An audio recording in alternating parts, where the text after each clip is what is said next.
Hi everyone and welcome, this is the Apostate Prophet. The Islamic religion claims in the Quran that it is the perfect and complete guide for all humankind until eternity. Nothing is supposed to change at all, which means it is seen as the perfect system before humankind, during the lifespan of humans, and also in the afterlife. Considering that the Quran contains things that were quite normal back in Arabia in the 7th century, but are seen as unacceptable in today's world, that causes a real problem. A threat. One example of those outdated things is slavery. The Islamic religion allows and regulates slavery, while the Prophet Muhammad practiced slavery in many of its forms.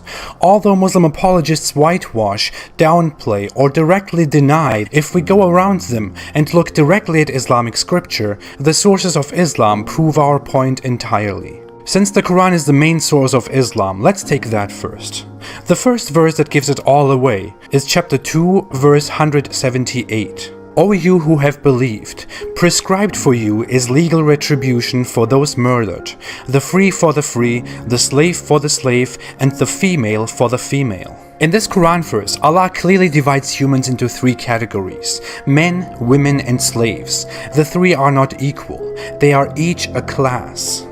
I know, Allah is just and sweet.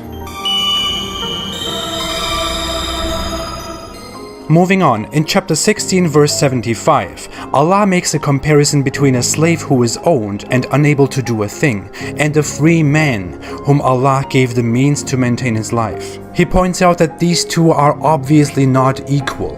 As you can see, Allah is very just, which can also be seen in the next verse, where he compares a dumb person to a functional person. Isn't the Quran just beautiful? Few verses later, Allah even says that He is the one who holds up birds and makes them fly. And I always wondered how birds fly. Thanks Allah. Screw you, science. In chapter 24, verse 32, the author of the Quran treats slavery like an everyday issue and tells Muslims to make their male and female slaves get married. And in multiple other verses, the Quran explicitly refers to and allows sexual interactions with slaves, and also directly mentions the enslavement of war captives as the main source of slavery. If we move from the Quran to the Hadith, those say even more. Slaves were used for pretty much everything.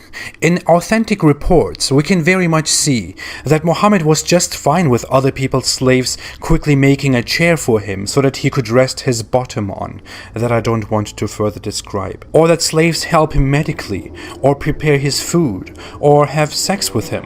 Whatever. He also had an issue with the skin color of slaves, apparently. In an incident, a slave came to Muhammad to embrace Islam, and Muhammad didn't know that he was a slave. When the master of that slave came and wanted him back, Muhammad offered to keep the Arab slave and give the master 2 black slaves in return. A quite telling narration about Muhammad, who can just take 2 disbelieving black slaves out of his pocket just to get 1 more worthy Muslim man in return. To be fair, Muhammad discouraged practices like beating the slave too harshly and leaving marks. But disciplining slaves when they do something wrong was allowed nevertheless.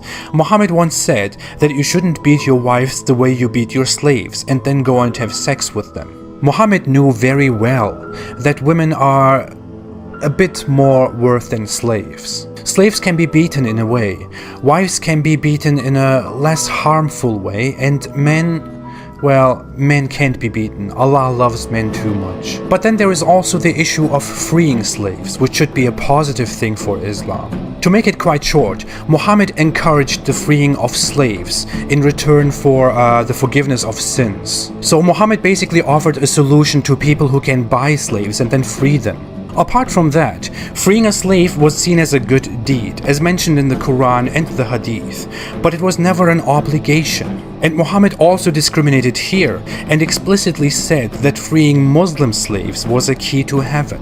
He also offered a way for slaves to free themselves from slavery. Slaves could make a contract with their owner, and if the owner trusts the slave, the master could release the slave so that the slave could work and pay off his own price. Of course, if the slave fails to do so, he or she falls back into slavery. Now, due to this concept of freeing slaves, Muslim apologists claim that Islam was a merciful religion and the first religion in the world that treated slaves with dignity. What they don't do, of course, is tell you the whole truth. In surrounding contemporary cultures like Romans and the Persians, freeing slaves was a good deed as well, and being unfair to them was forbidden. Masters had obligations regarding their slaves, and slaves could make claims before court. Freeing slaves was very often encouraged in the Persian Sassanid Empire. Let's talk about contemporary cultures. The Roman Empire even enacted a law in 4 AD, 6 centuries before Islam, to make regulations on freeing slaves because the manumission, the freeing of slaves, was going so rapidly it was getting out of control and becoming a problem in organizing the community.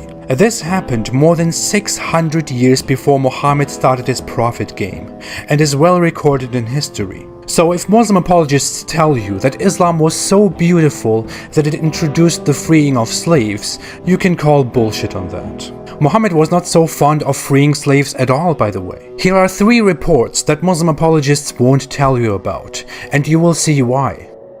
In one hadith, a Muslim man promises to free his slave when he dies. Muhammad learns of this and disagrees. He sells that slave back into slavery instead and sends the money to that Muslim who wanted to free the slave. In another hadith, a Muslim man again intends to free 6 slaves that he owns. Muhammad took those 6 slaves instead, separated them into 3 groups, then by chance freed one of those groups and put the other 4 slaves back into slavery, although the owner wanted to set them free.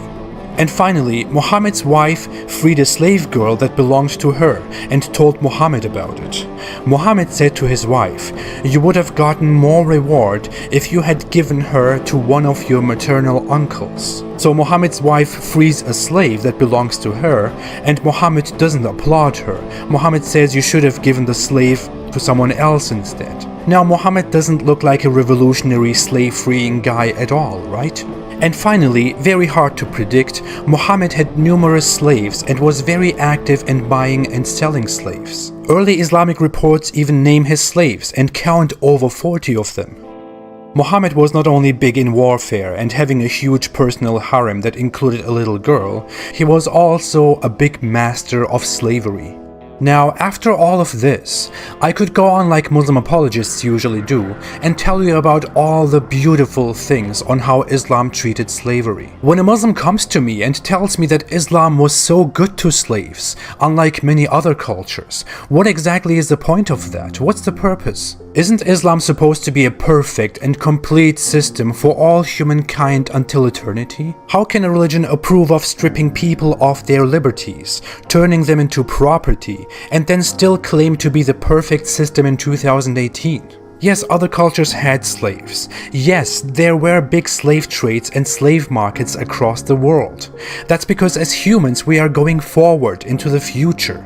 There are so many things that were considered totally normal 1,000 years ago and are unthinkable today. But the difference between the Atlantic slave trade and Islam is that the Atlantic slave trade was a flawed and outdated human product that people regret and condemn nowadays, while Islam was supposed to be perfect back then, perfect now, and still the perfect system to live by in 500 years, according to its own scriptures and believers. How will people in 2400 view the Quran and Islam if they read the scripture and learn about how Islam approves of slavery?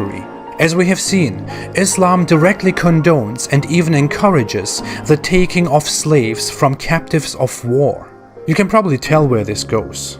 Today, self-proclaimed caliphates like ISIS that ignore international laws and agreements go back to Islamic law and enslave people. They don't do this because they corrupt Islam, or because they are just a bunch of lawless people. No, they take this practice directly from Islam, which undeniably gives them the right to commit such atrocities. Nowhere in Islamic scripture does it discourage or condemn slavery, from Islam, and nowhere does it imply or explicitly tell about any end of it. Slavery is mostly gone not because of Islam, but because of international laws, because of the abolition of slavery that was initiated by dirty disbelievers. Thank you. Next week I will go on from here and talk about how the Islamic world kept slavery very much alive, combined it with racism and religious discrimination, and how the Arab slave trade was alive for a very long time. I'll basically talk about how Islam enslaved the world before it was cool. Hope to see you there. Thanks for watching. If you like this video, please don't forget to like, to subscribe and to share. Videos on this channel aren't monetized, so you can watch everything without ads. If you want to support my cause, you can support me through Patreon monthly or through PayPal once. Thanks for every kind of support, which will definitely help spread our message. Thank you so much. Don't be a slave. Don't approve of slavery. Stay away from Islam.